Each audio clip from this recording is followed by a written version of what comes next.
Kalahkan Prabowo dan Anies Baswedan.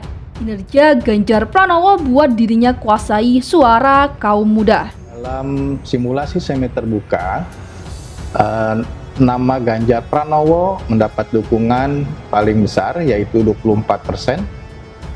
Kemudian di urutan berikutnya ada Prabowo Subianto 21%. Selanjutnya Anies Baswedan 18,7%. Tiga nama ini cukup menonjol begitu dibanding nama-nama lain.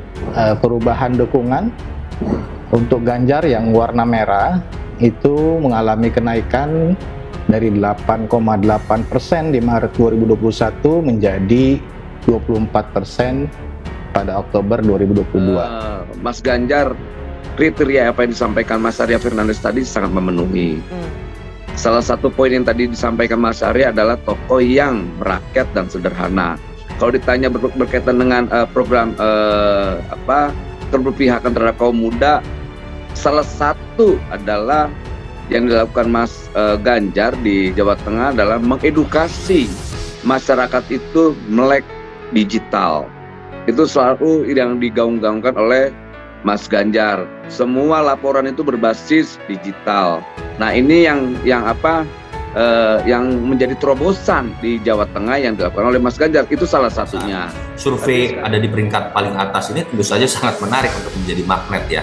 Itu yang menyebabkan menurut saya dalam ketidakpastian terkait dengan dukungan PDI Perjuangan, simbol yang juga pernah ditafsirkan oleh publik di Rakernas Projo, dukungan dari Pak Jokowi kepada Ganjar, saya pikir itu mungkin juga yang mendorong partai seperti P3 yang masih harus bergulat dengan parliamentary threshold ketika surveinya tidak tinggi untuk mendorong Ganjar Pranowo. Ada beberapa DPW yang sudah menyuarakan ini. Bukan tidak mungkin partai-partai menengah lain juga bisa saja melakukan upaya untuk mendorong Ganjar Pranowo, dan itu yang menyebabkan menurut saya kemungkinan dalam pemilu 2024 ini kita akan melihat 3 atau 4 pasang. Tetapi kalau kemudian PDI Perjuangan memilih Ganjar Pranowo, mungkin kita akan melihat 3 pasang saja. Hasil survei Litbang Kompas terkait dengan arah pemilihan generasi Z yang ternyata cukup mengejutkan.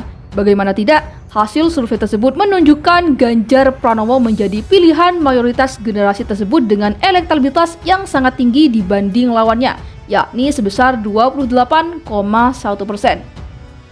Dalam survei, Ganjar jauh mengungguli 2 nama kuat lainnya, yakni Prabowo Subianto sebesar 16,6% dan Anies Baswedan sebesar 13,3%. Peneliti Litbang Kompas Arita Nukraini menjelaskan, kualitas sosok pada partai memegang kunci keterpilihan partainya. Hal ini dibuktikan dengan 21,1% responden dari Gen Z yang menjadikan tokoh sebagai alasan utama saat memilih partai. Kini menjadi tugas partai untuk mengkombinasikan kematangan tokoh yang dapat menerapkan program kerja tepat guna demi menjawab tantangan elektoral, kata Arita Rabu 2 November. Menurutnya, potensi pemilih Gen Z yang terbuka pada hal-hal baru mestinya bisa menjadi catatan bagi peserta pemilu agar lebih meningkatkan daya tawarnya. Untuk menggait Gen Z yang kritis dan rasional, peserta pemilu semestinya lebih mengedepankan program dibandingkan hanya relasi emosional.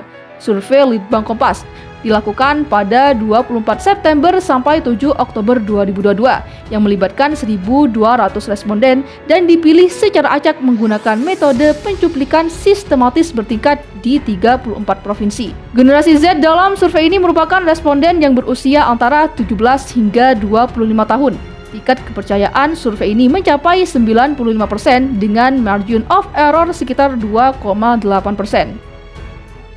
Kader PDIP yang bisa kalahkan Anies dan Prabowo hanya Ganjar. Partai Nasdem baru saja mendeklarasikan Gubernur DKI Jakarta Anies Baswedan sebagai calon presiden 2024. Nasdem mengumumkan 1 bulan lebih cepat dari rencana awal, yakni November 2022. Direktur Eksekutif Saiful Mujani Research and Consulting atau SMRC Saidimin Ahmad berpendapat sudah saatnya PDI Perjuangan mengusung calon yang juga populer. Pasalnya, saat ini sudah ada 3 tokoh populer yang mencuat ke publik untuk menjadi kandidat Presiden 2024 mendatang dan sudah ada 2 yang dideklarasikan sebagai capres oleh partainya. Yang jelas dari 3 tokoh yang populer ini kan sudah ada 2 capres yang dideklarasikan oleh partai. Pertama, Prabowo oleh Gerindra dan kedua Anies Baswedan oleh Nasdem, ungkap Saidiman dalam keterangannya Selasa 4 Oktober 2022. Menurut Saidiman, PDI Perjuangan harus mengambil sikap merespon deklarasi tersebut. Saidiman berpendapat PDI Perjuangan perlu mengusung calon yang juga populer. Ganjar Pranowo merupakan opsi yang tepat untuk maju dalam Pilpres 2024. Karena yang dideklarasikan tokoh populer, saya kira ada kepentingan oleh PDI Perjuangan untuk mengusung calon yang juga populer. Tidak lagi karena ada kepentingan elit tertentu. Misalnya mengusung Puan Maharani yang tidak cukup kompetitif di tengah warga. Karena apabila salah menentukan pilihan, konsekuensinya kemungkinan PDI Perjuangan tidak akan menang dalam Pilpres 2024 nanti, tambah Saidiman. Saidiman menambahkan Ganjar Pranowo merupakan pilihan yang tepat. Dirinya semakin yakin PDI Perjuangan akan semakin mengerucut pada sosok Ganjar Pranowo. Saya kira satu-satunya kader PDI Perjuangan yang bisa mengalahkan Prabowo dan Anies itu hanya Ganjar. Jadi saya kira pilihannya sangat terbatas karena yang mereka lawan ini adalah tokoh populer.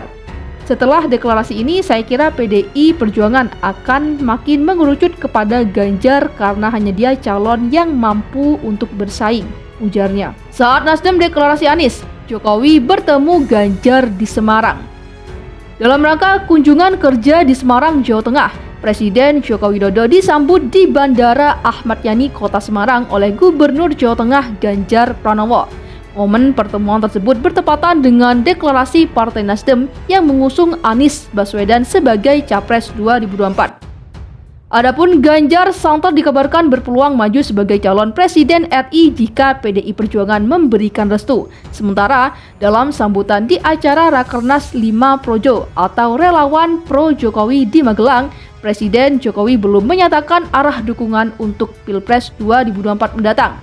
Jokowi memberikan arahan kepada Projo untuk bersabar.